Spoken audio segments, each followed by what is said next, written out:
2025, 2026 ஆண்டிற்கான தமிழ்நாடு நிதிநிலை அறிக்கை தாக்கல். சுமார் 2.5 மணி நேரம் பட்ஜெட் உரையாற்றினார்.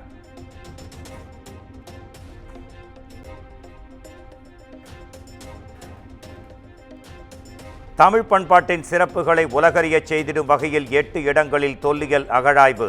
சிவகங்கை, தூத்துக்குடி உள்ளிட்ட இடங்களில் மேற்கொள்ளப்படும் என நிதிநிலை அறிக்கையில் தங்கம் தென்னரசு அறிவிப்பு.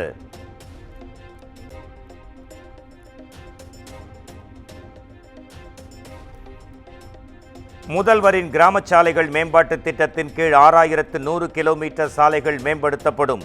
சாலைகளை மேம்படுத்த 2200 கோடி ரூபாய் நிதி ஒதுக்கீடு செய்யப்பட்டிருப்பதாக அமைச்சர் தங்கம் தென்னரசு அறிவிப்பு.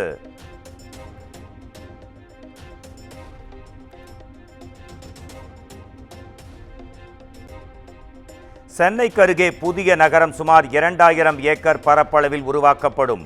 தகவல் தொழில்நுட்ப மற்றும் பசுமை மின்சக்தி அமைப்புகள் இந்த புதிய நகரத்தில் அமைக்கப்படும் என்றும் தமிழக பட்ஜெட்டில் அறிவிப்பு.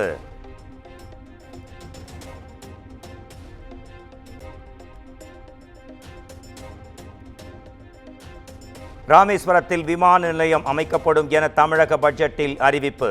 சுற்றுலா பயணிகள் மற்றும் பக்தர்களின் நீண்டகால கோரிக்கை நிறைவேறுகிறது.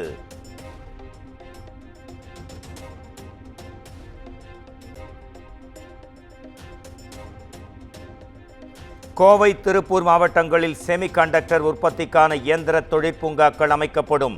ஓசூரில் டைடல் தகவல் தொழில்நுட்ப பூங்காவும், விருதுநகரில் புதிய மினி டைடல் பூங்காவும் அமைக்கப்படும் என்றும் தமிழக பட்ஜெட்டில் அறிவிப்பு.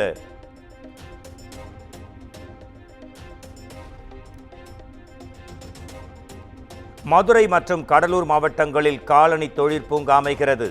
திருச்சியில் 250 ஏக்கர் பரப்பளவில் பொறியியல் மற்றும் வார்ப்பக தொழிற்பூங்கா உள்ளிட்டவை அமைக்கப்படும் என அமைச்சர் தங்கம் தென்னரசு அறிவிப்பு.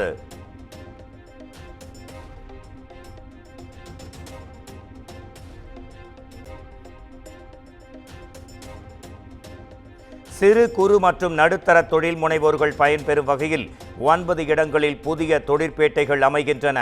366 கோடி ரூபாய் மொத்த திட்ட மதிப்பீட்டில் உருவாகி இருக்கும் தொழிற்பேட்டைகள் மூலம் 17,500 பேருக்கு வேலை வாய்ப்பு.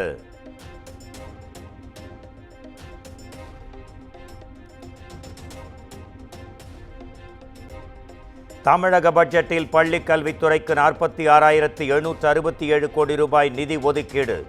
2000 கோடி ரூபாய் நிதியை இழந்தாலும் ஒருபோதும் இருமொழி கொள்கையை விட்டுத்தர மாட்டோம் என்றும் திட்டவட்டம்.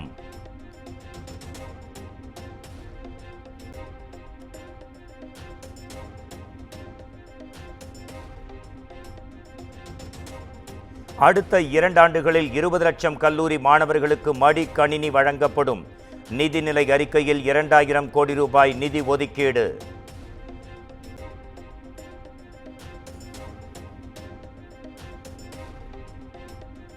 பெருநகரங்களில் பெண்களின் பாதுகாப்பை உறுதி செய்ய புதிய திட்டம் 75 கோடியில் செயல்படுத்தப்படும். தமிழ்நாடு அரசு அறிவிப்பு.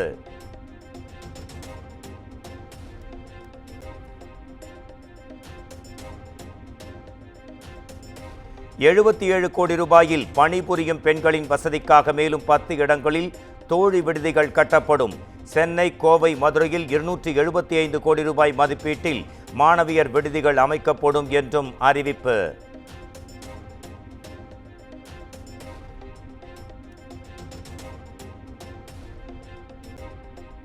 மகளிர் உரிமை தொகை திட்டத்தில் புதியவர்கள் விண்ணப்பிக்க உரிய வாய்ப்பு விரைவில் வழங்கப்படும். நிதிநிலை அறிக்கையில் தமிழக அரசு தகவல்.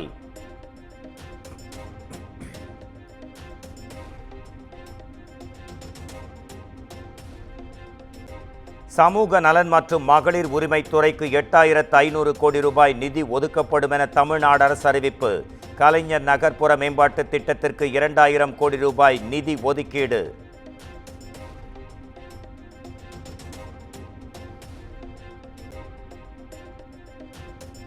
சுய உதவிக்குழு திட்டத்திற்கு 37,000 கோடி ரூபாய் கடன் வழங்க இலக்கு. மகளிர் விடியல் பயண திட்டத்திற்கு 3600 கோடி ரூபாய் ஒதுக்கீடு.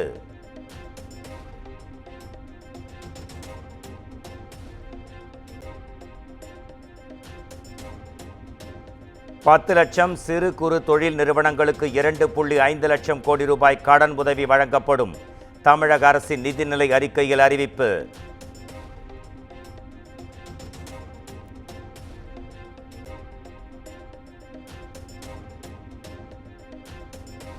அரசு துறைகளில் காலியாக உள்ள 40,000 பணியிடங்கள் வரும் நிதியாண்டில் நிரப்பப்படும். நடப்பாண்டில் 1721 முதுகலை ஆசிரியர்களும் 841 பட்டதாரி ஆசிரியர்களும் நேரடி நியமனம் மூலம் பணி அமர்த்தவும் முடிவு.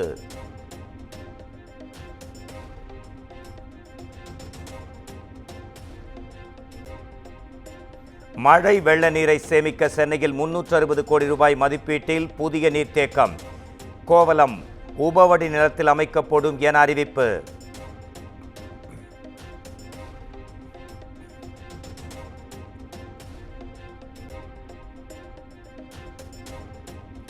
சென்னை பூந்தமல்லி போரூர் மெட்ரோ வழித்தடம் நடப்பாண்டு டிசம்பர் மாதம் பொதுமக்கள் பயன்பாட்டிற்கு வரும்.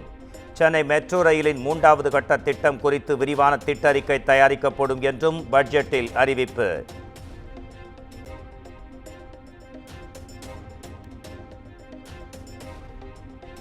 விமான நிலையம் கிளாம்பாக்கம் மெட்ரோ வழித்தட நீட்டிப்புக்கு 9,335 கோடி ரூபாய் நிதி ஒதுக்கீடு. கோயம்பேடு பட்டாபிராம் பூந்தமல்லி ஸ்ரீபெரும்புதூர் மெட்ரோ வழித்தட நீட்டிப்புக்கு 18,523 கோடி ரூபாய் ஒதுக்கி நடவடிக்கை.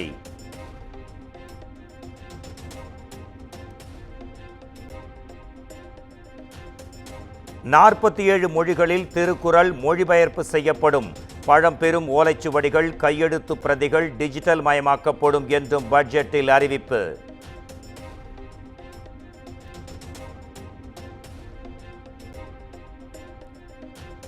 சட்டப்பேரவை கூட்டத்தொடர் ஏப்ரல் மாதம் 30ஆம் தேதி வரை நடைபெறும். வரும் 17ஆம் தேதி பட்ஜெட் மீதான விவாதம் நடைபெறும் என்றும் சபாநாயகர் அப்பாவு அறிவிப்பு.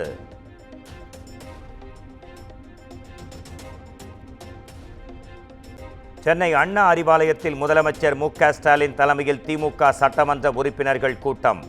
பட்ஜெட் கூட்டத்தொடரில் திமுக சட்டமன்ற உறுப்பினர்களின் செயல்பாடுகள் குறித்து ஆலோசித்ததாக தகவல்.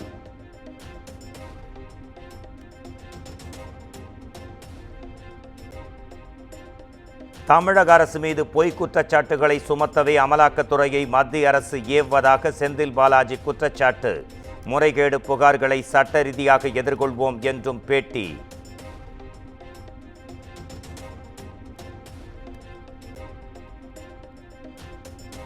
மதுபான ஊழலை கண்டித்து பட்ஜெட்டை புறக்கணித்து அதிமுக வெளிநடப்பு. 1000 கோடி ரூபாய் ஊழலுக்கு தார்மீக பொறுப்பேற்று திமுக அரசு பதவி விலக வேண்டும் என்றும் வலியுறுத்தல்.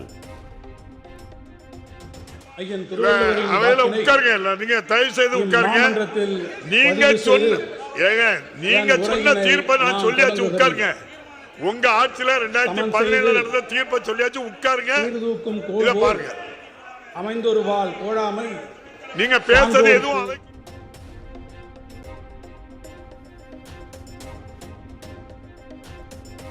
சபாநாயகர் அப்பாவுக்கு எதிராக அதிமுக கொண்டு வந்த நம்பிக்கையில்லா தீர்மானம் வரும் திங்கட்கிழமை விவாதத்திற்கு எடுத்துக் கொள்ளப்படும் என அறிவிப்பு.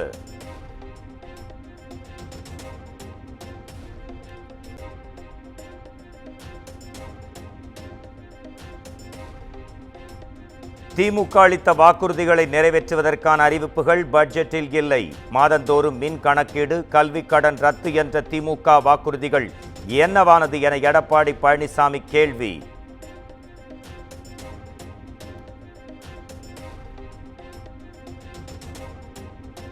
தமிழக பட்ஜெட்டில் வெற்று அறிவிப்புகள் மட்டுமே இடம்பெற்றுள்ளன. பழைய ஓய்வூதிய திட்டம், பெட்ரோல் டீசல் விலையை குறைப்பது தொடர்பான அறிவிப்புகள் இல்லை என இபிஎஸ் குற்றச்சாட்டு.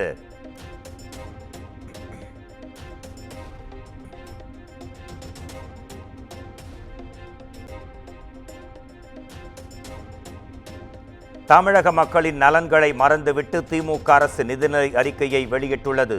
வெற்று காகிதத்தால் பட்டம் விடும் பாசாங்கு வேலைதான் இது என்றும் தமிழக வெற்றிக் கழக தலைவர் விஜய் விமர்சனம்.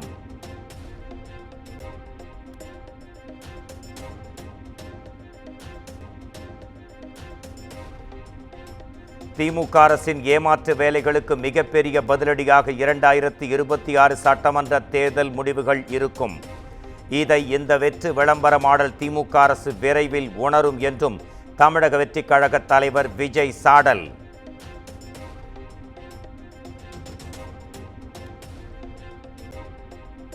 திமுகவுக்கு வேண்டப்பட்டவர்கள் பயனடையும் திட்டங்கள் தான் பட்ஜெட்டில் உள்ளன.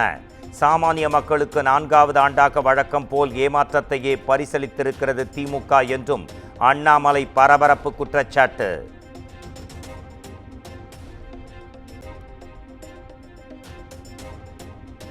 தமிழ்நாடு முழுவதும் பல்வேறு மாவட்டங்களில் LED திரைகளில் ஒளிரப்பட்ட நிதிநிலை அறிக்கை. ஒளிபரப்பை காண ஆர்வம் காட்டாத மக்கள்.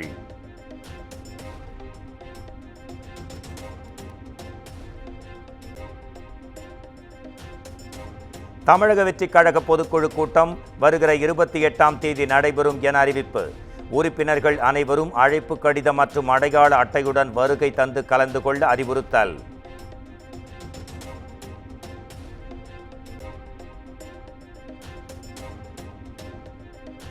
சென்னையில் ஆபரண தங்கத்தின் விலை ஒரே நாளில் அதிரடியாக 2வது முறையாக உயர்ந்தது.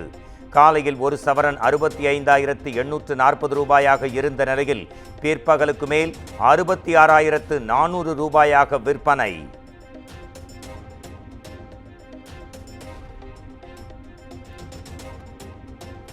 கச்சத்தீவு புனித அந்தோணியார் ஆலய திருவிழா கொடியேற்றத்துடன் தொடங்கியது. இந்தியா மற்றும் இலங்கை மீனவர்கள் திரளானோர் பங்கேற்று வழிபாடு.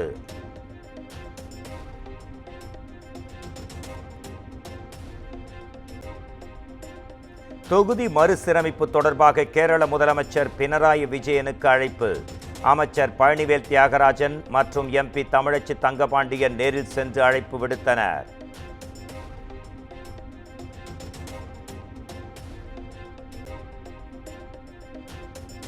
எடப்பாடி பழனிசாமிக்கு எதிராக திமுக MP தயாநிதி மாறன் தாக்கல் செய்த அவதூறு வழக்கின் விசாரணைக்கு இடைக்கால தடை. சென்னை உயர்நீதிமன்றம் உத்தரவு.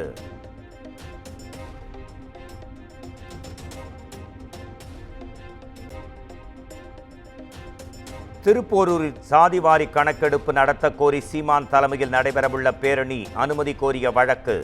வருகிற 16ஆம் தேதி நடைபெறும் பேரணிக்கு நிபந்தனையுடன் அனுமதி வழங்கியது சென்னை உயர்நீதிமன்றம்.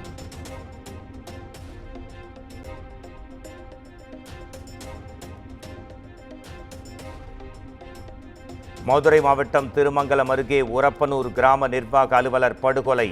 அம்மிக்கல்லை போட்டு கொலை செய்த 2 மகன்கள் உள்பட 3 பேர் கைது. காவல்துறை விசாரணை.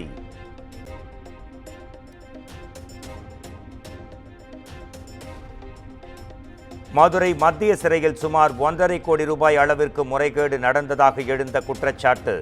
சிறைத்துறை கண்காணிப்பாளர் உள்பட 3 சிறைத்துறை அதிகாரிகள் பணியிடை நீக்கம்.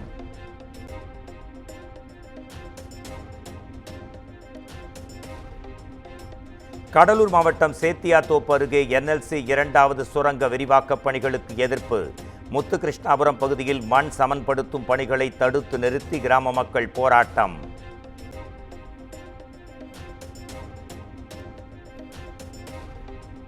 தமிழ்நாட்டின் பல்வேறு மாவட்டங்களில் ஹோலி பண்டிகை கோலாகலம். வட மாநிலத்தவர்கள் வசிக்கும் பகுதிகளில் கரை புரண்ட உற்சாக வெள்ளம்.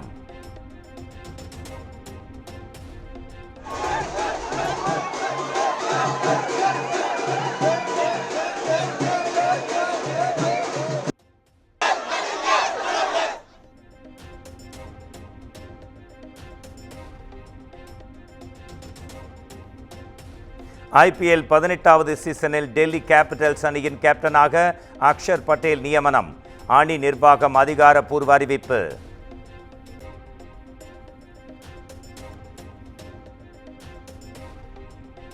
அஜித் நடிக்கும் குட் பேட் அக்லி படத்தின் மேக்கிங் வீடியோவை வெளியிட்ட படக்குழு. படத்தின் முதல் பாடல் வருகிற 18ஆம் தேதி வெளியாகும் என அறிவிப்பு.